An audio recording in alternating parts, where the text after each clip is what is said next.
Well, good afternoon. Today, we're taking another important step on the road to economic recovery.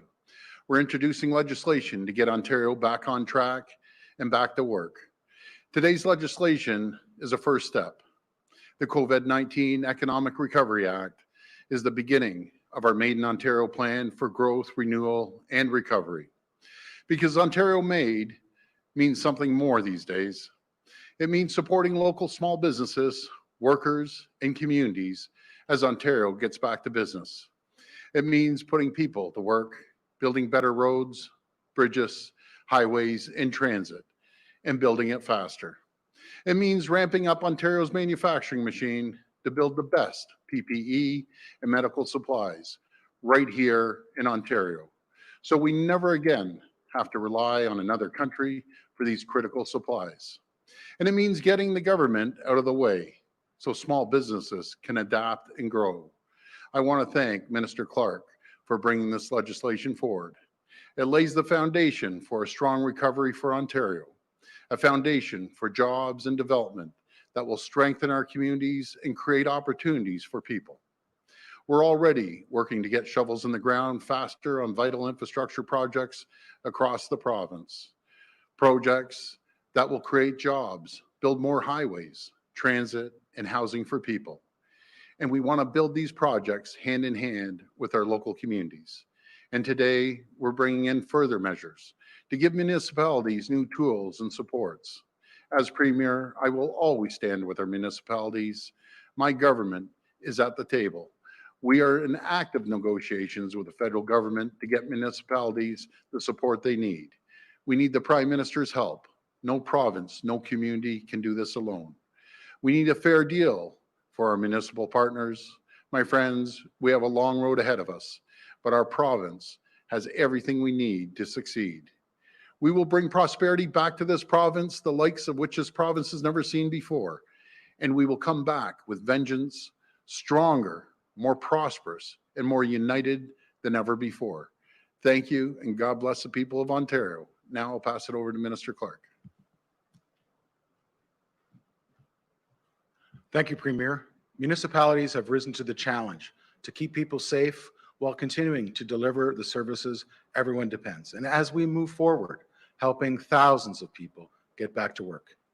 Municipalities will be a key partner in our economic recovery, and that's why the legislation I tabled today will include regulatory and policy changes to support our municipal and community partners.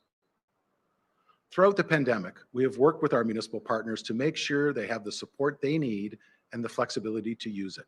We provided them with the ability to hold meetings electronically during the emergency, and we think that makes good sense even after COVID-19 is over.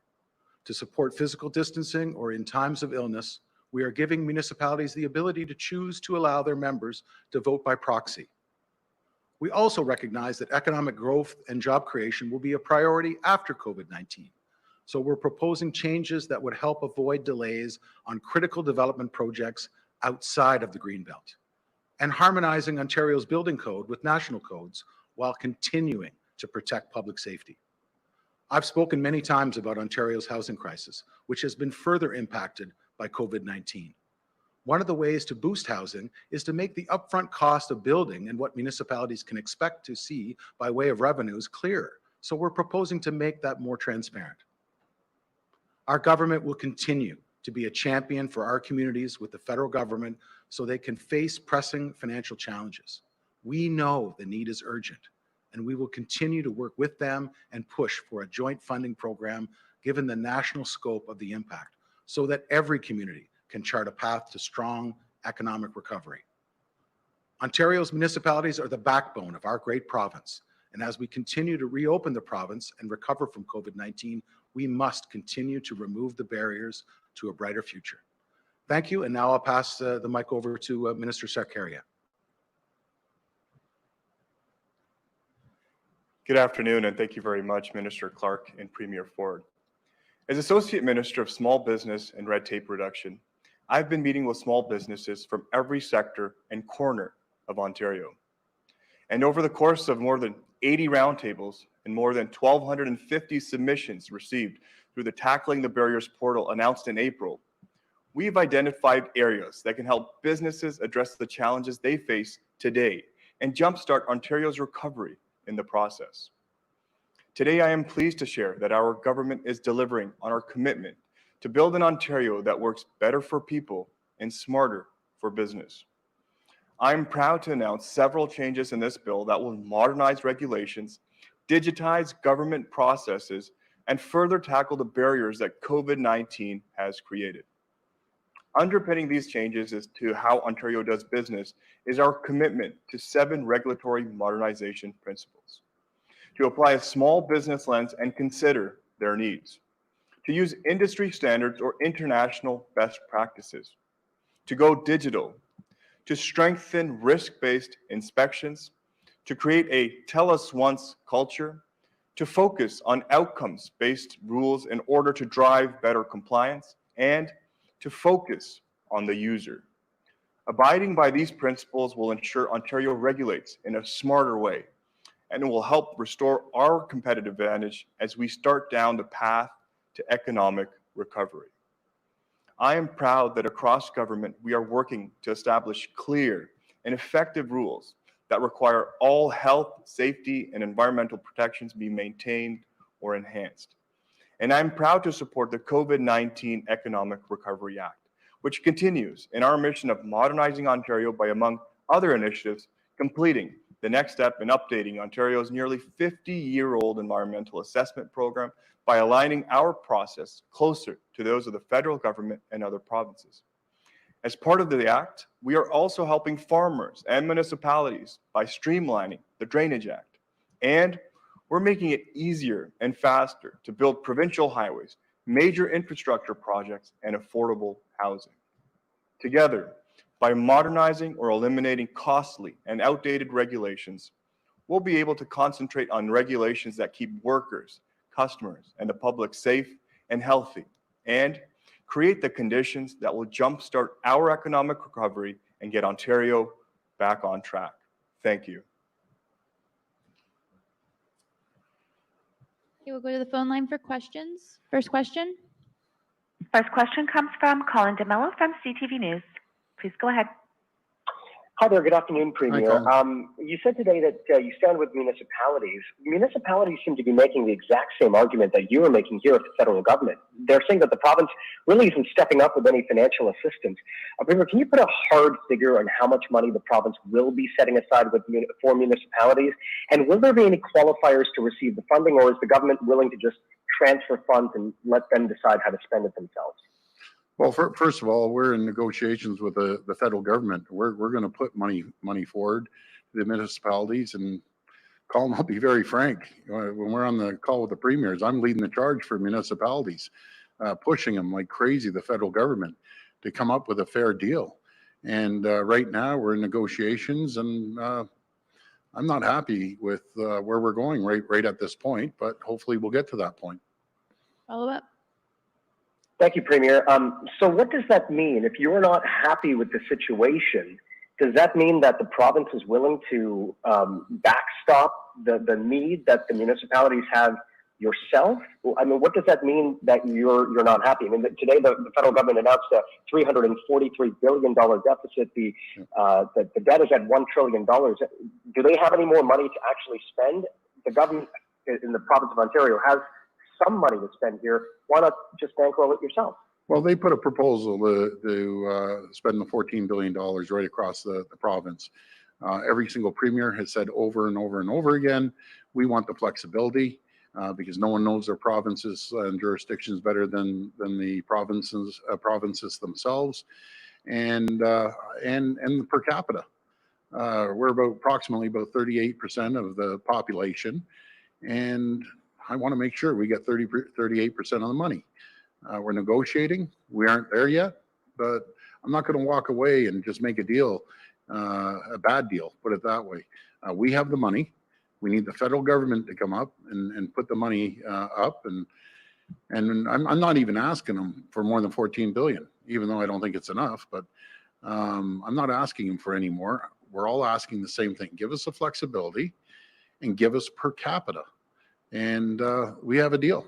It's done. But we have a tremendous amount of money sitting there waiting for the municipalities. But I need the municipalities to talk to their local MPs, talk to the federal government. I know a lot of the large urban mayors talk to the federal government. So I'm pushing for you. I'm pushing for the municipalities. I'm not going to walk away with a bad deal.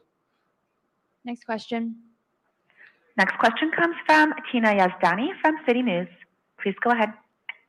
Hi, Premier. I just Hi. want to follow up on Colin's questions. Yep.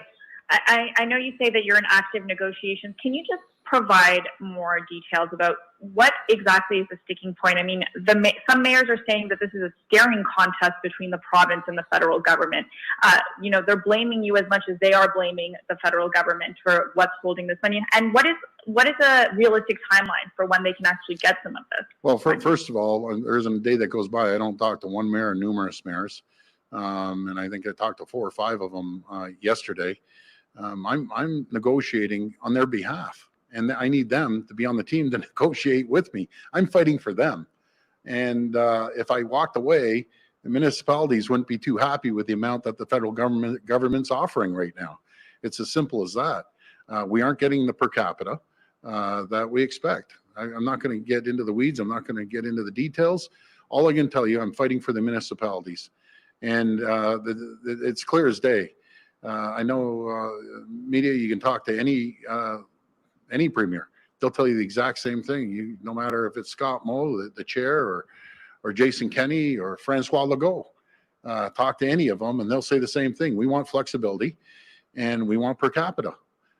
And it's not going down that road right now. I just don't believe, I believe when we give money to municipalities, they should have the flexibility. It's simple as that. They know their municipalities better than we do. Follow up. Okay, my next question is for my colleague Faiza Amin. Toronto now has concrete data proving that COVID-19 is impacting the most vulnerable and racialized communities at higher rates. What policy changes is the province making now in response to this data? At what point can we see concrete steps on the ground to address this? I'll pass that over to the Minister of Health. Thank you very much for the question. As you know, we are now collecting that data, that we have made a regulation change that has been requested by many community groups, and we want to understand the effect of COVID-19 on different populations. That's something that's also very important to Dr. Jane Philpott, who's working on the Big Health Data Platform. That is going to be entirely useful information, both in terms of short-term decisions that we will need to make on health, as well as longer-term decisions. So we've just started to collect that data now, but it is going to give us a lot of information on the changes that we should be making in the future. So I look forward to receipt of that data, and I know Dr. Philpott is looking at it the same way from the Big Health Data Platform. Next question. Next question comes from Randy Rath from CHCH TV. Please go ahead. Hi, Randy. Hi, Premier. We're doing a story today about people who want to go and visit their loved ones in congregate settings, but they need a negative COVID test to do so. And we've talked to one woman who had a COVID test 13 days ago and has yet to see her results.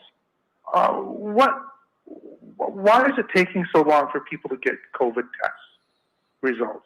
Well, the results, I'll pass it over to the minister, but the last time I checked, it's no more than 2 days, and I think it's 90, I better not quote the exact number. I think it's a very high 90%, but I'll pass it over to the Minister of Health. Well, right now we're at about 96% for COVID tests to be returned within 24 hours, the rest within 48 hours. A length of days that you've suggested is not acceptable. Certainly something that we would want to know about and follow up with. So I'm happy to speak with you further about that to understand what's happening and see what we need to do to get things moving faster there. But for most of Ontario right now, I can tell you we are at about 96% within 24 hours. Follow up. Okay, and also what steps should people take if they find themselves in that situation? I mean, not everyone can call the minister. Who should they talk to? Well, first of all, just to back up, if Ivana will reach out to you and get that person's phone number, because that's unacceptable, something's wrong. A couple of cases that I've found when I talk to people and they said they haven't received anything, I ask them to go online on their emails, and they say, oh, I didn't realize they emailed it over. The vast majority of the results are given by email. I'm not saying that's the case with the person you talk to, but they should follow up with the ministry, and I'll pass it back to the Minister of Health. Maybe there's a number they can follow up on. Well, certainly, as the Premier has said, that the results may be available online to this person. Perhaps they're just not aware of that. But I would suggest that their first step should be to contact their local public health unit, and they can just check online at the Ministry of Health to find out what the telephone number is for their local public health unit, and they should be able to look into that very quickly for them. If that doesn't work out, certainly they're welcome to contact me at the Ministry of Health, and we will follow up to understand what's happening. Next question. Next question comes from Christina Tenalia from CP24. Please go ahead. Hi, Christina. Hi, Premier. I wanted to point out, I actually reached out to the Ministry of Health about Randy's question about this woman, and I didn't receive a reply from the ministry, so I will follow up as well. But I appreciate you addressing the matter, as this woman has been trying to see her child in a group home and requires a test, a negative test. Now I'm trying to recall what I wanted to ask you about. I'm going to ask you about long-term care. So in the act that the amendments to the act that you put forward today, there is nothing, there's no changes to the Long-Term Care Homes Act. And Premier, your frustration and upset was clear yesterday in regard to no air conditioning or air conditioning not being available or mandatory in Ontario's long-term care homes. So I know there's a review underway, but this seems like a missed opportunity to make immediate changes to the Long-Term Care Homes Act, even something as simple as a timeline for mandatory air conditioning in homes. Why were there not changes to the Long-Term Care Homes Act included in this bill? Okay, so first of all, I want to start off with thanking Lisa Sheng from CBC. You know, we should name this bill after. I was in immediate contact with the Minister of Long-Term Care. She's pulled out the legislation. We're going to move forward with this, and things it just doesn't happen within 3-4 hours of last night and put it on the bill. It's impossible. We're going to move forward with this. We're going to move forward rapidly. We're going to make sure that the common areas right now within the bill, it says common areas are air conditioned, but just imagine someone sitting up in a third-story room. I know how this works. Believe me, I've been in these long-term care homes, and sometimes they don't have an opportunity to bring these patients, especially now, into these common areas. And I can't imagine sitting there in 27, 28 degrees of heat in a room, and it's just unacceptable. We'll support this. We're looking into the funds to support this as well, but we're bringing this forward immediately, and the minister is acting immediately. We had a good conversation last night. I reviewed the legislation. And the other area right now with COVID happening, they were concerned about the flow, be it fans, so they didn't have any fans. I just can't imagine what they're going through. But thanks to Lisa, and thanks to all the media, by the way. When you ask me these questions, you get a response, and I want to thank you. You're part of the team. You're part of Ontario. And when you bring these things to my attention, the government doesn't know everything. I'll tell you that. The best ideas I get are from phone calls I get from people, and that's what goes for our ministers too. They talk to someone that has an issue or has a problem, we look into it and we act on it. So we're going to act on Lisa's idea yesterday, and any other media that brings it to our attention. I can assure each and every one of you, part of the media, when I walk out of this room, the questions you ask me, I don't forget about them. I address every single one, no matter what ministry it is, and we act on it. And I appreciate what the media does every single day. Okay, follow up. Thank you, Premier. Much appreciated. Thank you. I know the first few questions you were asked are about the funding that cities like Toronto are waiting for. I spoke to Mayor John Tory about it today. You know, at first he acknowledged time's running out, but now he says time's up. City staff are preparing a report for the next meeting of council that will outline service cuts that will be coming to the City of Toronto in the absence of any help coming from the other levels of government. I know you said you're working on negotiations very seriously and you're not happy with the progress, but I'm wondering, can you give us a bit of a timeline here before, you know, it's, as the mayor says, it's time's up and there will be service cuts in the city of Toronto? Well, I've talked to Mayor Tory almost every single day. I talked to him yesterday, day before. I talked to the large urban mayors too, along with some small town mayors. I'm thinking on the top of my head, I talked to the mayor of Burlington. I talked to the mayor of Markham, talked to the mayor of Mississauga, talked to the mayor of Brampton. So I'm in full communication with these mayors, and I told them straight out, you want me to cut a deal and you're going to be short actually a tremendous amount of money in the over $1 billion, $1.5 billion, $2 billion. I'll cut the deal, but you're going to get less money. They understand. I don't rush a bad deal. And there's not a second in my mind that the federal government isn't calling large urban mayors trying to push this forward. So, you know, to all the mayors out there, I'm fighting for you. I'm not fighting against you. I'm fighting for you. You want to cut a deal and you get shortchanged? Well, I'm not going to shortchange maybe the large urban mayors, which I don't believe they want. I'm not going to shortchange any of the mayors, because keep in mind, Toronto is only 18% of the overall population. I got to protect all the other regions in Ontario. And we're working hard, and we're working every single day with Mayor Tory. I hear him loud and clear, and he hears me loud and clear too. Believe me, I'm not cutting a bad deal. Simple as that. They need to come to the table. They need to give us the flexibility, and they need us to give us our fair share. 38%, we got a deal. Done. Next question. Next question comes from Sean Jeffords from the Canadian Press. Please go ahead. Hi, Sean. Good afternoon. Good afternoon, Premier. Wanted to ask you about the omnibus bill that's been introduced today by your government.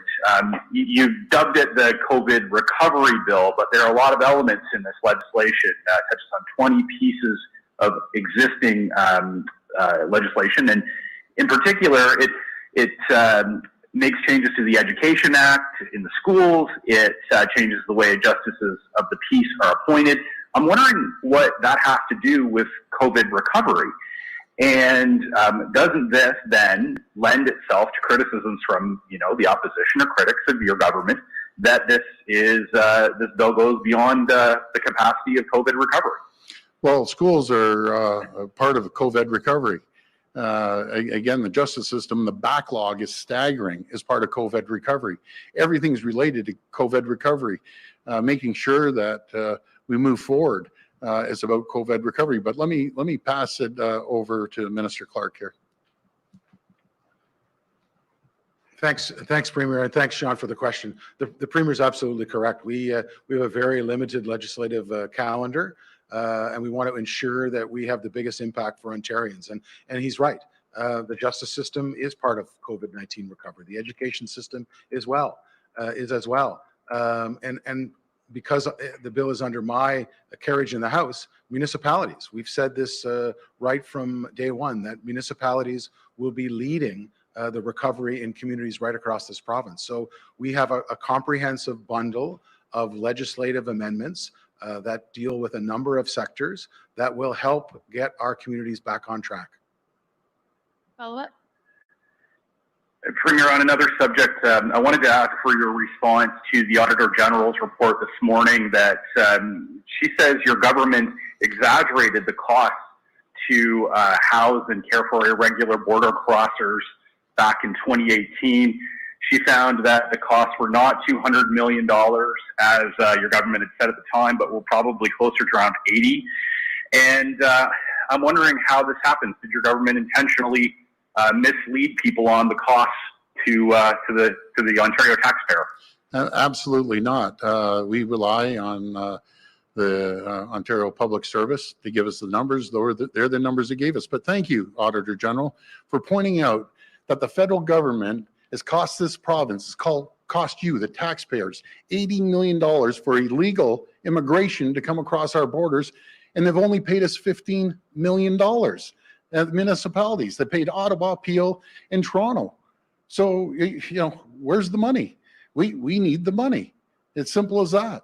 So I'm glad the Auditor General pointed out there's $80 million of taxpayers' money for illegal immigration. Well, there's endless families that came over here legally, working their backs off, wanting their mother, brother, sister to come over. They've been standing in line for years, and other people jumped the line. And and they still haven't paid us. 15 million versus 80. I'm glad the Auditor General, matter of fact, I'd like her to jump into it deeper because I truly believe, and I think she put in her report too, that's not 100% accurate, but we need to dig into this. And every single day is costing us more and more and more. I appreciate it, but I'd like the Auditor General in another 6 months do another report to see what it's cost us since the last report. It's costing us millions every single day. So I thank and I'm grateful for the Auditor General mentioning that. Last question. Last question comes from Michael Crawley from CBC News. Please go ahead. Hi, Mike. Hi, Premier. On the omnibus bill, specifically, there's changes to how the environmental assessment laws, in particular, it seems to give cabinet power over deciding whether a project actually has to undergo an environmental assessment. Can you explain what that has to do with COVID economic recovery? Absolutely. Before I pass it over to the minister here, this is about getting the economy up and going.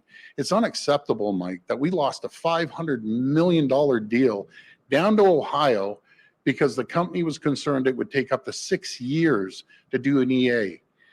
Our number one priority is to protect the environment. Our number one priority is never to go into the green belt. And I've kept that promise. We'll keep that promise as long as I'm here. We will not touch the green belt. Our promise is to make sure we have clean lakes, clean rivers, and clean air. It's absolutely critical. But we can't wait 6 years for job recovery and not give companies certainty where they're going to invest. And they just leave. They go down to Ohio or whatever other state. We're losing jobs. And we aren't going to make sure that we aren't going to dodge EAs or anything. We're going to make sure we strengthen them, but we're going to do them quicker and smarter. Do you know that the environmental assessments hasn't changed in 50 years? 50 years. This goes back to the federal government. But I'm going to pass it over to the minister. Thank you, Premier, and thanks, Mike, for that very important question. As the Premier has said, the Environmental Assessment Act is over 50 years old. We indicated in our Made in Ontario Environment Plan that we would be looking at the Act and ensuring that it met today's needs in terms of development opportunities. As the Premier has said, we are taking the lens of looking at major projects and their impact to the environment versus smaller projects that might have little or no impact. And we have a number of examples. The call I was on the other day with the Mayor of Caledon, he used an example of replacement of a box culvert in his area where it ended up doubling the cost of just replacing the culvert. We have to deal with obviously big projects, but should the environmental assessment for a landfill site be the same as replacing a box culvert in a rural community? So those are the type of lens that we'll be looking at in terms of maximizing those big major projects and ensuring, as the Premier has said, that we protect the environment and we use the assessment process to look at those projects that have the biggest impact in our communities. Follow up. On another topic, Premier, either for you or also the health minister, if you'd like to comment, the rules around visitors coming into long-term care homes. There's a lot of top geriatricians who are saying that they're too restrictive, in particular for family members who are essential caregivers. Is the province considering anything in the way of changes so that family caregivers could have more opportunity to be able to go in and visit family members in long-term care homes as opposed to just casual visitors? Well, I'm going to pass this to the Minister of Health, but I am so concerned. The more people we bring in there, the chances go up. And then, God forbid, something breaks out, Mike, you're going to be asking me different questions. I can assure you that. So I will do whatever it takes to make sure the number one, the people in long-term care are protected. But number two, we have to be flexible in making sure the loved ones get in there to see their elderly parents or whoever might be in there. And by the way, Mike, say congratulations to Lisa. I think she'll be the first person in the media. We should be naming that bill, that legislation after her for helping us out on the air conditioning. So I think the world of her for coming up with that question, but I'll pass it over to the Minister.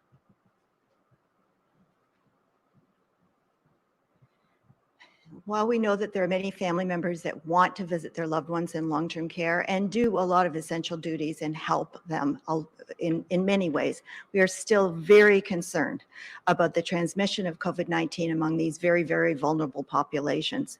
And we saw what happened the last time when we had workers going in, when we had family members going in. We didn't have these types of constraints, and COVID just spread throughout these homes. We've got to still be very, very careful. We're not through this yet. We need to make sure that we get the community transmission completely under control. We want people to be able to have visitors. They still will be able to visit. Visiting outside, visiting inside is an entirely different matter.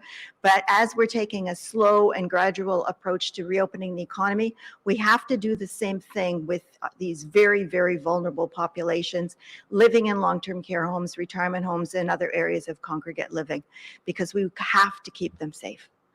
Thank you. Thanks, everyone. Thank you.